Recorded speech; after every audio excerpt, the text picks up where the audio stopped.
My name's Stu Smith. I've lived in Rhode Island all of my life, with the exception of when I went to college and when I got drafted into the service.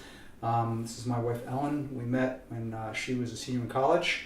After I got out of service, shortly after we got married, had 4 children. I worked for the Department of Children and Families for 33 years. I retired 6 years ago more because I had to and I was ready to because of her condition and the numerous surgeries that she's had. We struggled with her condition for a number of years and with multiple surgeries, and we got involved with medical marijuana because my wife could not take advantage of any conventional pain medication, and she was basically dying physically and psychologically, and medical marijuana was a godsend. And since she's been using medical marijuana, we've become more and more involved over the years with the program, with understanding about marijuana, with learning how to use it, with learning how to dispense it. And now we have 10 patients, and the most incredibly rewarding thing I think we've ever done as a couple, other than raising our children, I suppose, is to grow this medicine, quality medicine, organic medicine, and to see people benefit from it immensely. As a matter of fact, I would say we have seen, I don't believe in miracles, but I think I've seen what's as close to a miracle as, like, the only other miracle I can think of is having seen a baby being born, but seeing somebody benefit from this medicine and change their life around from one of being totally consumed with pain and depression to somebody who has managed their life, managed their pain, control of life, and become a productive member of society is just beyond, I'm not sure I can even put into words. And so now, hopefully, we will continue contributing to the medical field through our advocacy of medical marijuana. Perfect.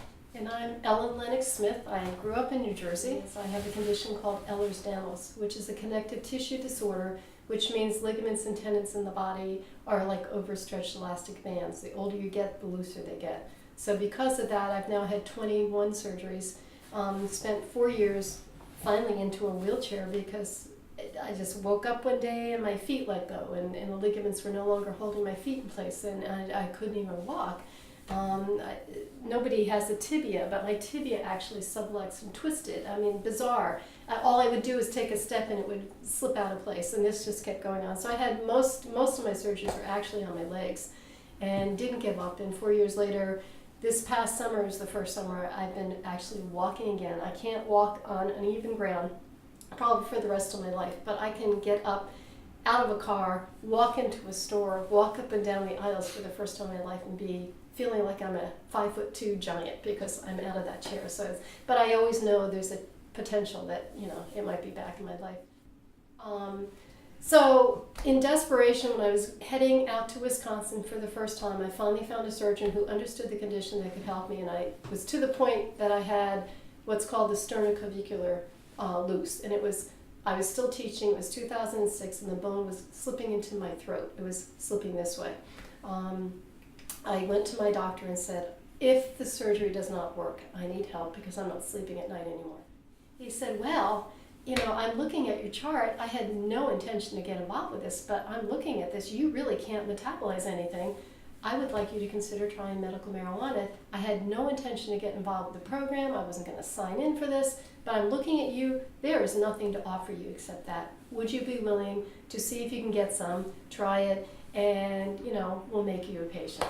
So at that point in 2006, there was no compassion centers. There was nowhere to go. I didn't have time to do 3 months of growing. So at that point, when I called the Department of Health, my choices were go on the black market and get some, or start growing.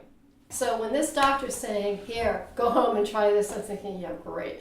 So I actually remember saying to Stu, okay, I took it, thinking, watch out, because here we go. And it was like, floodgates are yeah, open. when you take it in an oil form, you take it about an hour before you go to bed, Okay. because it takes longer to kick in. You know, it can be 45 minutes to an hour before it kicks in. So I got myself settled in bed, thinking, oh, here goes a crazy night.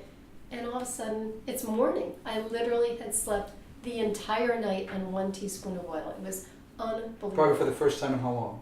Years? Probably Couple of years. It was unbelievable. So, you know, that's how I became the patient. And when I saw what it did for my life and saw the fact that it literally has saved my life, I mean, I could not keep going on without sleeping. and that's where I was at that point. Life doesn't go on that way. We say it saved her life because of the surgeries. You can't recover from surgery if you can't sleep. You can't get better. You can't heal. Right. And she would not have healed. It probably would have killed her. So that's how we got involved in the program. It was not anything I ever planned on doing.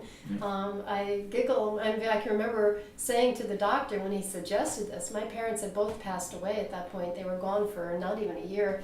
And I remember saying to him, if my parents heard this conversation, they'd be rolling over in their graves, hearing that you're suggesting I try this.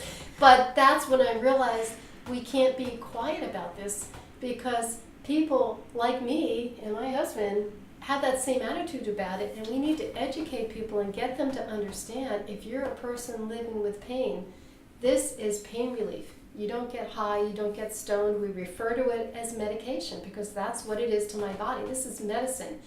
The THC and the brain receptors connect, it gives me pain relief. If somebody else took the same medication I took and they were not in pain, they're going to get stoned. I get pain relief. This is my medicine. Sometimes, I think he knows this, I now that we have the stair lift, I'll ride down to the cellar just to check my babies Just to hang downstairs. out. I love those plants. They keep me motivated. They're alive. They're growing. It's almost symbolic because it's new life, and I need to be around that. So I tend to gravitate down to that room. If I'm having a little momentum and feeling a little off, I go downstairs and look at those plants, and I check and see if I have a new root or if something's getting close to being. I know it sounds silly. Something's close to being harvested, but I love it. It is a big part of my life, and I get excited to see those. And I think we found the people that are patients, that grow, have found the same thing. Yes. Even people that have never gardened before. Yeah. They're trying have a sense of accomplishment. You know? They're gone.